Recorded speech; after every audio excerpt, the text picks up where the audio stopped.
예루살렘과 사마리아 땅에 복음이 전해졌고 그 복음의 열매가 많이 맺혀졌습니다. 많은 사람들이 예수님을 믿고 구원받았습니다.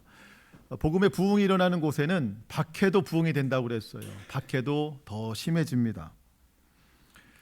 예루살렘의 큰 박해로 인해서 사도들 외에는 주의 제자들이 다 뿔뿔이 흩어졌습니다. 하지만 흩어진 그곳에서도 예수님을 전했고 특별히 사마리아 땅에도 복음이 전해졌고 그 땅에 예수님을 믿는 사람들이 많아졌습니다. 그런데 사마리아 땅에서 핍박의 소리는 들려오지 않았어요. 생각해보면 유대인들은 사마리아에 대해서 상종하지 않아요.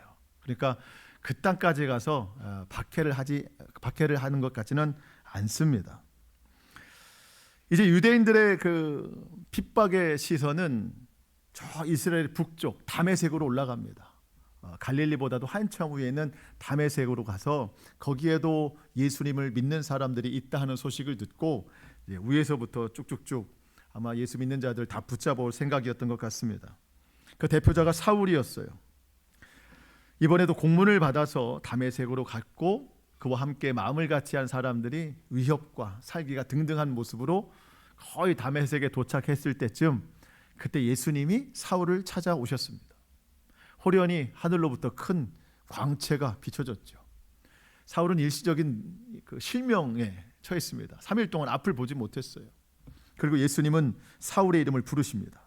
사울아, 사울아, 내가 어찌하여 나를 박해하느냐. 그때 사울이 대답합니다. 주여, 누구시니까? 나는 내가 박해하는 예수라. 너는 일어나 시내로 들어가라. 내가 앞으로 행할 것을 너에게 가르쳐줄 자가 거기에 있다. 예고도 없이 찾아오신 그 예수님, 그 광채로 앞을 볼 수 없었고 그 말씀으로 마치 죽은 자 같은 3일을 보냈습니다. 먹지도 못하고 마시지도 못했어요. 여러분, 사울이 그 예수님을 생각할 때 예수님은 신성모독한 죄인이에요. 사울이 생각할 때 율법에 명시된 대로 나무 십자가에 달린 자마다 저주를 받은 자라. 사울이 생각할 때 예수님은 신성모독죄로 저주받아서 나무에 달려 죽은 자로 생각하는 겁니다. 그가 부활했다? 믿지 않아요. 주의 제자들이 시신을 훔쳐다가 다른 곳에 갖다 놓고 우리 선생님이 부활하셨다 거짓말하는 거라고 아마 믿었을 겁니다. 그런 마음으로 다메섹에 가고 있는 거예요. 그런데 정말 부인할 수 없을 만큼 분명한 목소리, 사울아, 사울아, 이름을 부르시는 거예요. 예수님, 부활하신 예수님이셨습니다. 3일 동안 사울은 거의 죽어 지냈죠. 예수님이 무덤에 갇혀 계셨던 그 3일처럼 사울은 이전의 삶이 죽고 새롭게 영이 부활하는 그런 시간을 아마 3일 동안 보냈을 겁니다. 같은 시간에 다메섹에 사는 주의 제자 아나니아라는 사람에게 예수님이 찾아오셔서 똑같이 말씀하셨어요. 여러분 10절로 12절입니다. 그때에 다메섹에 아나니아라 하는 제자가 있더니 주께서 환상 중에 불러 이르시되 아나니아야 하시거늘 대답하되 주여 내가 여기 있나이다 하니 주께서 이르시되 일어나 직가라 하는 거리로 가서 유다의 집에서 5사람 사울이라 하는 사람을 찾으라. 그가 기도하는 중이라. 그가 아나니아라 하는 사람이 들어와서 자기에게 안수하여 다시 보게 하는 것을 보았느니라 하시거늘. 예수님이 오셔서 아나니아를 부르십니다. 아나니아야. 근데 아나니아가 대답해요. 주여 내가 여기 있나이다. 아까 사울은 뭐라고 대답했어요? 주여 누구시니까? 여러분, 주님과 친한 사람은요 주님이 부르시면 내가 여기 있나이다 이렇게 대답해요. 근데 주님과 친하지 않은 사람은 누구십니까? 라고 대답해요. 기도하는 사람은 주님 말씀 주시면 내가 여기 있나이다 해요. 오랜만에 기도하거나 기도를 잘 하지 않으면 누구세요? 라고 대답하는 거예요. 저 여러분이 주님과 친밀한 관계에 있기를 축복합니다.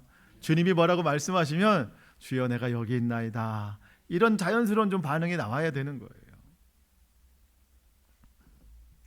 다메섹에 있는 주의 제자 아나니아에게 주님 말씀하십니다. 사울을 찾아가라. 그리고 사울에게는 아나니아가 올 것이다 이렇게 말씀하세요. 여러분, 두 사람 다 이해가 안 돼요. 지금 다메섹에 그 사울이 온다는 소식을 아나니아가 들었어요. 왜 와요? 신방 오는 거 아니잖아요. 붙잡으러 오는 겁니다. 주의 제자들을 다 결박하러 오는 거예요. 그런 사울을 찾아가라? 내가 환상을 잘못 들었나? 잘못 봤나? 아마 이런 생각이 들었을 거예요. 사울도 마찬가지입니다. 다메섹의 주의 제자들을 붙잡으러 가는데 아마 대표적인 사람이 아나니아였을 거예요. 주님이 말씀하십니다. 그 아나니아가 너에게 찾아와서 너 위해서 기도하고 안수해주면 네가 눈을 뜨게 될 것이다. 사실 양쪽 다 믿기 어려운 상황이에요. 아나니아의 대답에서 그걸 좀 볼 수 있거든요. 여러분 13절 14절 보시면 아나니아가 대답하여 주여 이 사람에 대하여 내가 여러 사람에게 들었사온즉 그가 예루살렘에서 주의 성도에게 적지 않은 해를 끼쳤다 하더니 여기서도 주의 이름을 부르는 모든 사람을 결박할 권한을 대제사장에게서 받았나이다 하거늘. 아마 아나니아는 사울이 온다는 소식을 듣고 아마 기도했을 거예요. 주님 어떻게 해야 됩니까? 내가 피해야 됩니까? 아니면 그냥 있어야 됩니까? 왜냐하면 붙잡으러 오니까. 그런 고민을 하던 차에 주님이 말씀하십니다. 사울을 찾아가라. 지금 사울이 앞을 못 보고 있다. 네가 가서 안수해주면 그는 보게 될 것이다. 정말 실제적으로 믿기 어려운 상황이었지만 사울이 예수님의 그 부활하신 예수님의 음성을 분명하게 들었듯이 아나니아도 예수님의 음성을 분명히 들은 거예요. 그래서 그 말씀에 순종합니다. 그래서 사울을 찾아가서 주님이 하신 말씀을 그대로 전합니다. 17절로 19절 상반절 아나니아가 떠나 그 집에 들어가서 그에게 안수하여 이르되 형제 사울아 주 곧 내가 오는 길에서 나타나셨던 예수께서 나를 보내어 너를 다시 보게 하시고 성령으로 충만하게 하신다 하니 즉시 사울의 눈에서 비늘 같은 것이 벗어져 다시 보게 된지라. 일어나 세례를 받고 음식을 먹음에 강건하여 지니라. 자, 여러분, 세례를 베풀었어요. 사울에게 세례를 베푼 사람이 누구예요? 아나니아입니다. 여러분, 사울은 이제 바울이 됩니다. 여러분, 바울은 기독교 역사에서 사실 가장 위대한 인물이라고 말해도 과언이 아니죠. 땅끝까지 이르러 내 증인이 되리라 예수님의 명령에 순종하고 여러분, 세계 열방을 향해 다니면서 복음을 전한 것이 사도 바울이에요. 그 영향이 사실 우리까지 온 거죠. 성령의 감동으로 교회들마다 편지를 썼어요. 교회를 세우고 편지를 쓰고 또 그의 제자들에게도 편지를 쓰면서 목회에 대해서도 전했습니다. 여러분, 신약 성경의 절반 이상이 다 사도 바울이 쓴 거예요. 기독교 역사에 가장 큰 일을 행한 사람이 사도 바울인데 그에게 세례를 준 사람은 예수님도 아니고 베드로나 요한도 아니고 빌립도 아니고 아나니아예요. 여러분, 아나니아는 딱 이것으로 끝납니다. 뒤에 또 나오지도 않아요. 성경의 기록으로 보면 아나니아는요 거의 무명과 같은 사람이에요. 사도 바울이 이후에 참 놀라운 사역들을 감당하면서 아나니아에 대해서 많이 생각했을 겁니다. 고마워했을 거예요. 그가 나에게 세례를 베풀고 그가 나에게 안수를 해줘서 그때 내 눈이 벗겨졌고 그때 예수님을 새롭게 만났고 그때 내가 사명을 받았다. 그 처음을 바울은 기억할 겁니다. 그 놀라운 역사가 어떻게 보면 무명이었던 한 사람으로부터 출발했다는 거예요. 여러분, 우리도 이름은 있으나 이 넓은 세상 중에 무명과 같은 삶을 살아갑니다. 그런데 하나님께는 무명한 자가 없어요. 이 세상 유명한 자나 무명한 자나 그저 모두 하나님 앞에 다 귀한 자들인데 특별히 하나님 말씀에 순종하는 자, 하나님은 그를 더욱 귀하게 여기시고 그의 순종을 통해서 놀라운 역사를 나타내신다는 겁니다. 그리고 이 세상 큰 일에 비하면 내가 하는 헌신도 아주 무명해 보이고 또 내가 누군가에게 예수님을 전할 때 사실 그것도 작아 보이고 내 기도도 또 내 순종도 그렇게 커 보이진 않아요. 다 무명해 보입니다. 그렇지만 내 생각에는 그렇게 보일 수 있어도 하나님께서 우리의 믿음을 얼마나 놀랍게 사용하실지 우리는 알 수 없어요. 행하실 모든 일들은 그냥 주님께 맡겨드리고 우리의 무명 같은 헌신, 그런 기도라도 하나님은 놀라운 역사를 나타내실 것을 믿고 주님 앞에 순종하는 마음으로 더욱 기도에 힘쓰고 섬김과 헌신에 순종하는 저와 여러분 될 수 있기를 축복합니다. 그 열매를 하나님이 놀랍게 맺으실 거예요. 오늘 본문에 보니까 예수님께서 사울에게 아나니아를 말씀하셨고 아나니아에게는 사울을 말씀해 주셨습니다. 아나니아야, 사울에게 가라.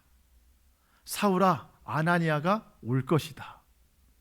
예수님이 다 중재해 놓으셨어요. 두 사람이 할 것은 순종밖에 없어요. 순종.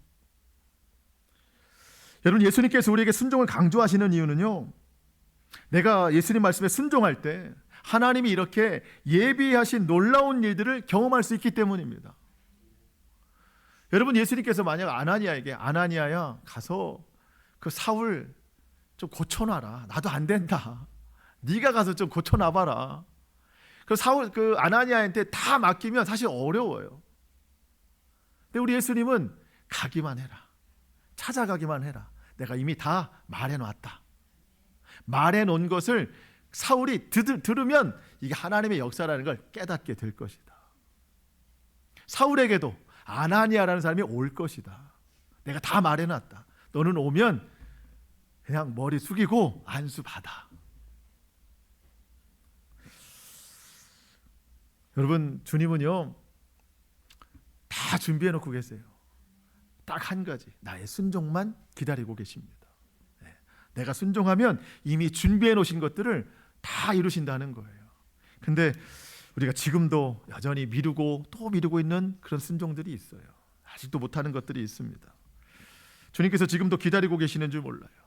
다 준비해 놓으시고 저와 여러분이 주님 주시는 말씀에 순종하면 주님께서 이루어 주신 모든 일들을 능히 경험하게 될 줄로 믿습니다. 특별히 가장 큰 역사는 구원의 역사예요. 저와 여러분이 순종할 때 그 가운데 구원의 역사가 나타난다는 거죠. 그리고 오늘 이 아나니아와 사울의 만남을 통해서 참 중요한 거 한 가지를 더 깨닫는데요. 하나님은 모든 사람에게 그 사람만이 할 수 있는 사명을 주신다는 건데, 여러분 지금 사울이 다메섹을 가잖아요. 근데 예수님이 그 사울을 변화시키고 싶으세요. 그러면 다메섹에 가서 누구를 만나야 돼요. 왜냐하면 다메섹으로 가고 있거든요. 거기에 있는 사람이 그 주의 제자가 아나니아입니다. 자, 우리 예수님은요 혼자도 하실 수 있어요. 그냥 사울이 3일 동안 못 봤더라도 그냥 3일 후에 예수님이 눈뜨게 하실 수도 있고, 예수님이 환상 중에 안수하실 수도 있어요.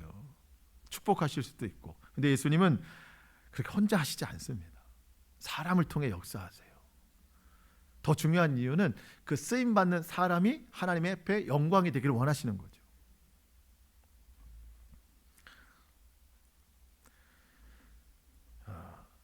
사울이 다메섹에 가서 아나니아를 만납니다. 자, 이런 생각 한번 해볼게요. 사울, 아나니아, 그리고 우리가 지금 동시대 사람이에요. 지역만 달라요. 우리는 사울을 만날 수가 없어요. 왜냐하면 우리는 다메섹 사람이 아니기 때문입니다. 다메섹에 가는 사울은 다메섹에 있는 사람이 만나는 거예요.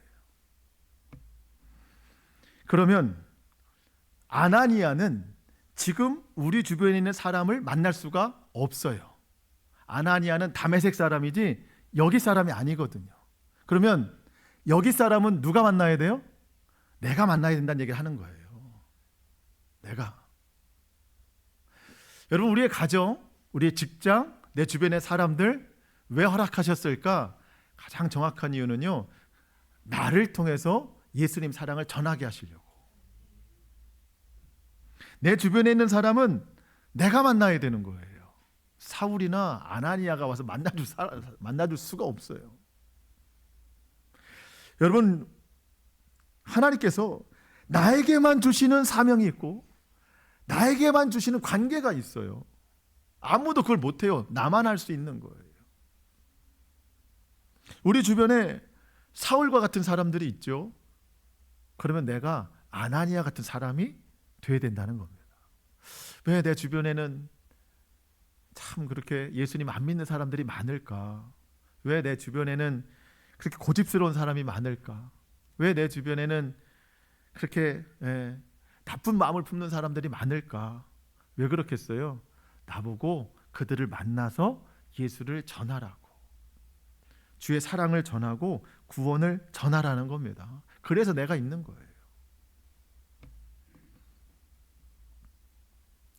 우리 주변에 영적 눈이 감겨서 아직 하나님 나라를 보지 못하는 이들에게 우리가 먼저는 계속 기도해야 되고요. 그들에게 주님의 복음과 사랑을 나누면서 그들이 예수님을 알 수 있도록, 예수님을 믿고 예배할 수 있도록 우리가 주님의 귀한 도구로 쓰임받는 저와 여러분 될 수 있기를 축복합니다. 그 일은 나만 할 수 있는 거예요. 그래서 나에게 환경을 주신 거예요. 우리는 그래도 예수님을 믿으니까 말씀을 듣고 그래 순종해보자 하는데, 사울과 같은 사람은요, 예수님이 직접 만나주시지 않으면 마음이 안 열려 있어요. 그러니까 나는 노력하지만 그는 노력을 안 해요. 거기서 우리가 자꾸 넘어지는데, 주님이 나의 기도를 통해서 일하고 계시다고 우리는 믿어야 돼요. 주님이 그 사람을 만지고 계시다. 물론 시간이 지체되기는 하지만 영혼 구원을 하나님 가장 기뻐하시니까 하나님도 나를 통해서 또 그를 통해서도 반드시 일하고 계시다라고 믿고 나는 내가 할 일을 하면 되는 거예요. 결과는 주님께서 이루어 주실 줄 믿습니다. 사울을 찾는 것을 두려워하던 아나니아에게 예수님께서 말씀하시는데, 앞으로 저 사울이 바뀌면 이런 일을 하게 될 것이다. 앞으로의 일을 말씀하십니다. 여러분 15절, 16절은 같이 한번 읽어보겠습니다.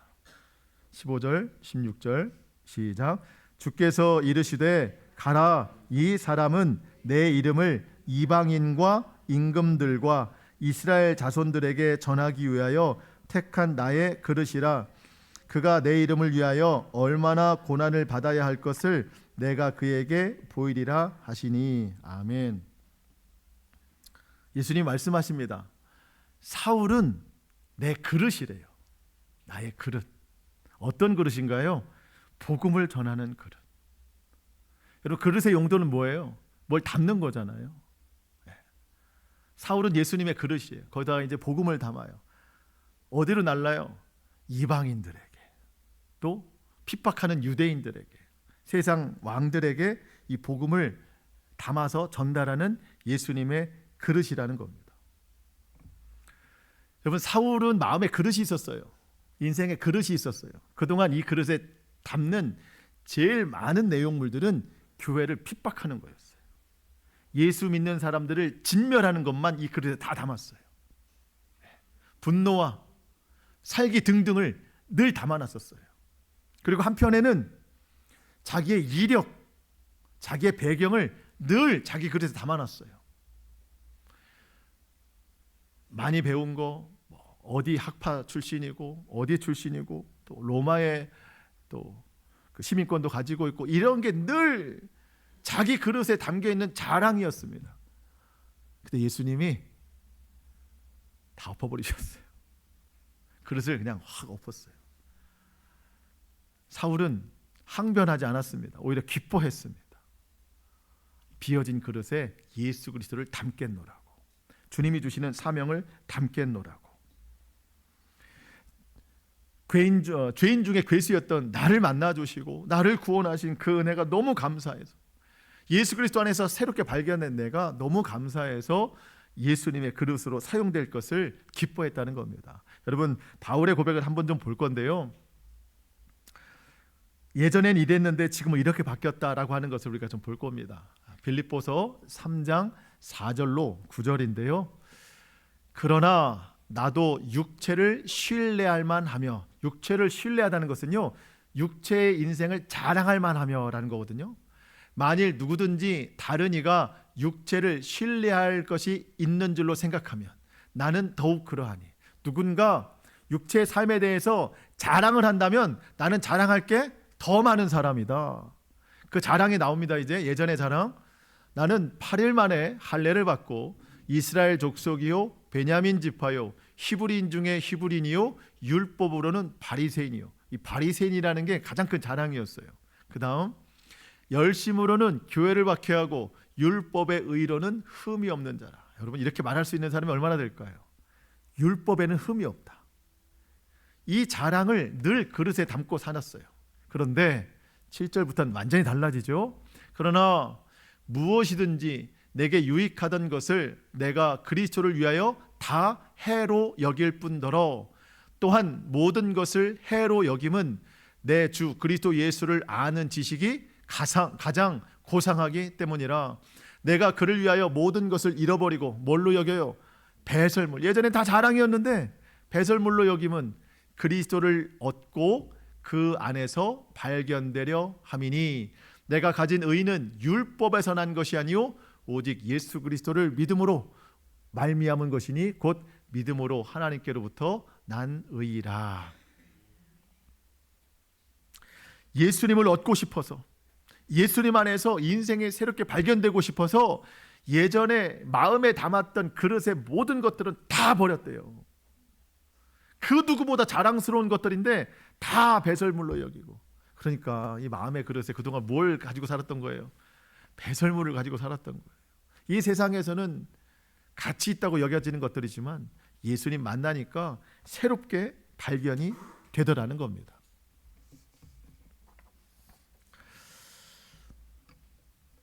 예수님을 만난 이후에 바울은 다 버리고 그 마음의 그릇에 예수로 충만하기 위해서 예수님만 담기로 결정했습니다. 복음만 담기로 결정했어요. 이거를 이방인들에게 전하겠다는 겁니다.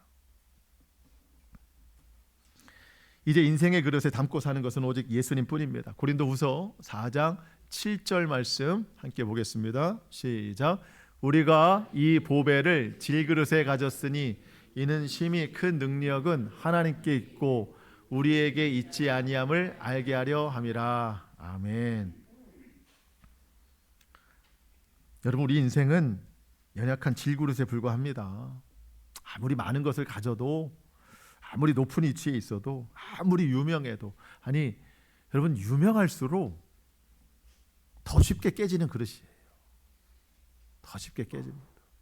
제가 이번 주간에 잠깐 그 간증 비슷한 걸 하나 봤는데, 우리나라에서 그 어떤 자기 발전, 자기 관리에 대해서는 최고의 강사 여자분 한 분 계신데,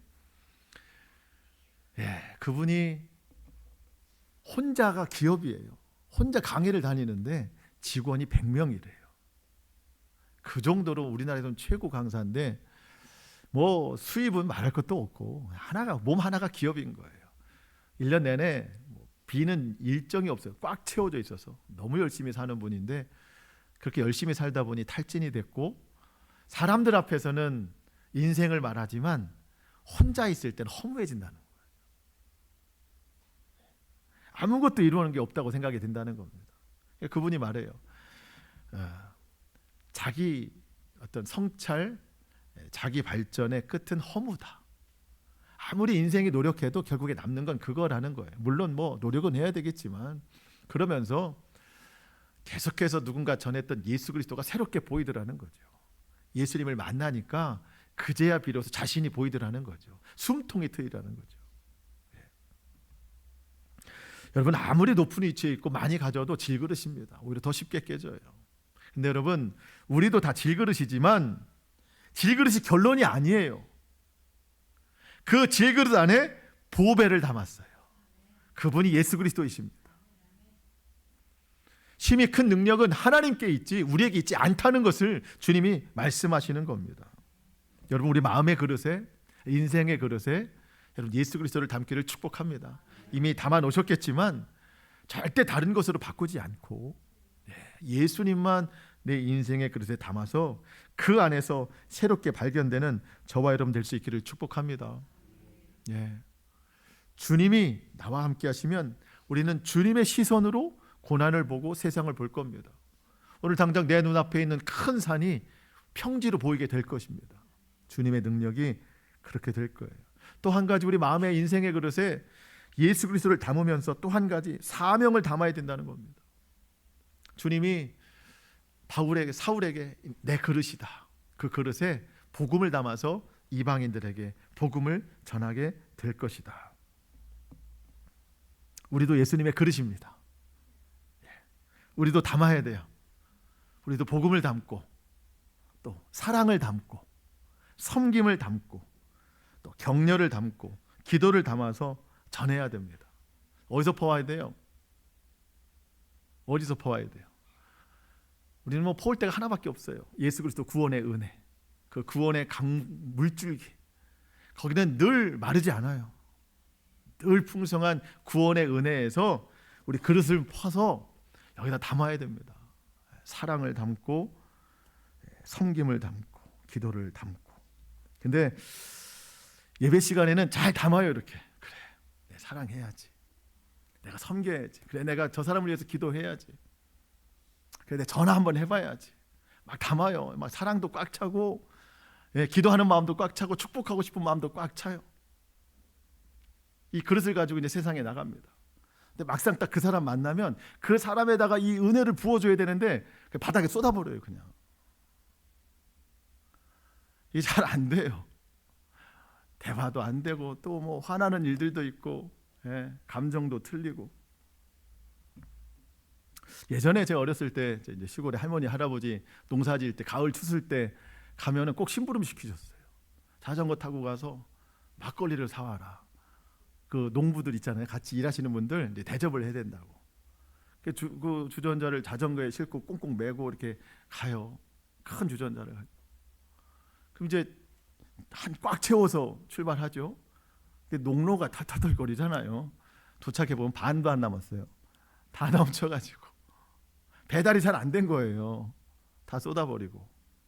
그래도 책망하지 않으셨어요. 그럴 줄 알으셨다. 여러분, 우리가 충만하게 채워서 가지고 가는데요, 다 그냥 쏟아버려요. 막상 사람 앞에 나가 보면.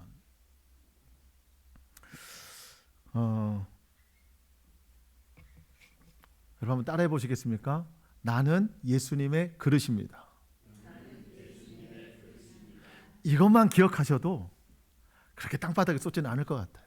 오늘 주님이 주신 사랑을 그 사람에게 붓고, 섬김도 그 사람에게 부을 수 있고요, 주의 사랑과 은혜도 말씀도 그 사람에게 부을 수 있을 것 같아요. 저와 여러분이 그냥 더 이상 땅바닥에 쏟는 일이 아니라 내 주변에 나에게 보내주신 그 사람들에게 주의 은혜와 사랑을 잘 전할 수 있기를 주님의 이름으로 축복합니다.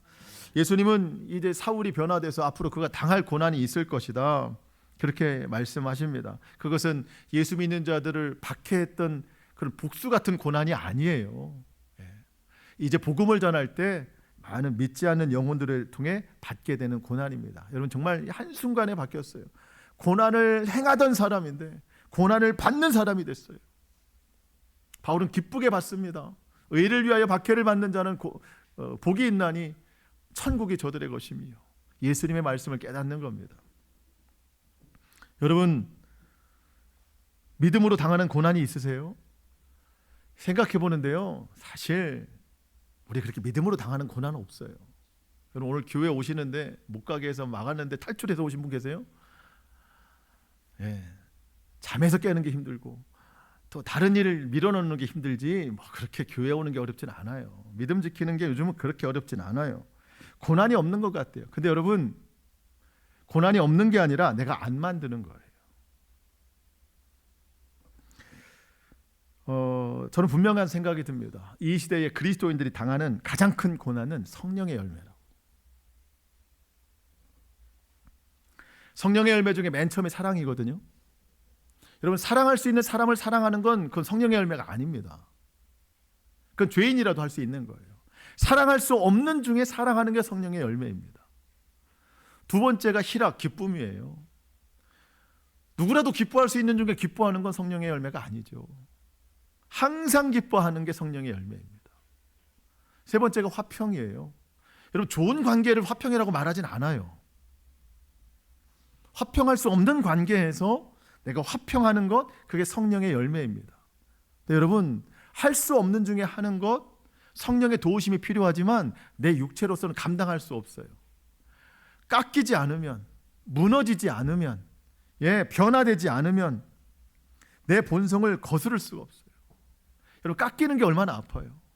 부서지는 게 얼마나 아파요.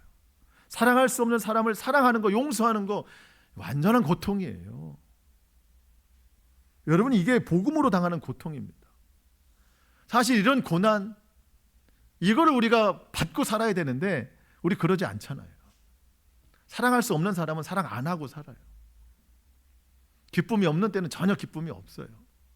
그러니까 내가 복음과 함께 고난을 피하는 거죠. 당하지 않기 위해서. 근데 주님은 말씀하십니다. 복음과 함께 고난을 받아라. 물론 지금도 이 지구상에는 예수님 믿는 것이 법으로 제재가 돼서 믿는 사람들을 끌어다가 감옥에 가두는 일들도 분명히 있지만, 그곳에서는 성경과 같은 고난이 있지만, 오늘 저와 여러분에게 믿음에 대한 고난이 과연 그런 것인가, 실제적으로 보면 할 수 없는 중에 해내는 일. 여러분, 사울이 맨 처음 다메섹으로 출발했을 때만 해도 위협과 살기가 등등한 마음으로 갔습니다. 이게 사울의 본색이에요. 근데 예수님을 믿고 온유해졌습니다. 그런데 바뀌긴 했어도 이게 영원하진 않아요. 그러니까 나중에 바울이 고백하잖아요. 내 마음에 두 마음의 법이 항상 싸운다. 나는 원래 살기가 등등한 사람인데 예수님 믿고 온유하게 변화됐는데 늘 이 두 마음이 싸운다. 여러분, 이 싸움 자체가 고난 아닙니까? 그런 싸움에서도 성령의 법이 이길 수 있도록 늘 우리를 도와주신다는 거예요. 여러분, 이게 고난이에요. 저와 여러분에게. 여러분, 이런 고난을 겪으며 살아가시기를 축복합니다. 피하지 말고 행해야 되는 거예요.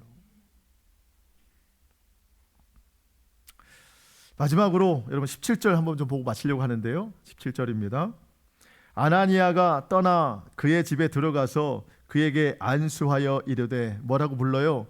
형제 사울아, 주 곧 내가 오는 길에서 나타나셨던 예수께서 나를 보내어 너를 다시 보게 하시고 성령으로 충만하게 하신다 하니.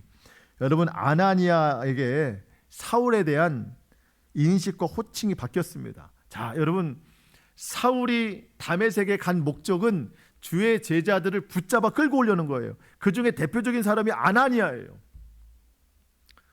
좀 더 쉽게 풀어보면 아나니아를 붙잡으러 간 거예요. 감옥에 가두려고.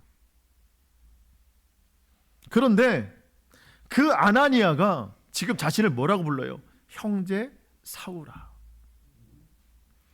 주 안에서 한 형제 됐다는 겁니다.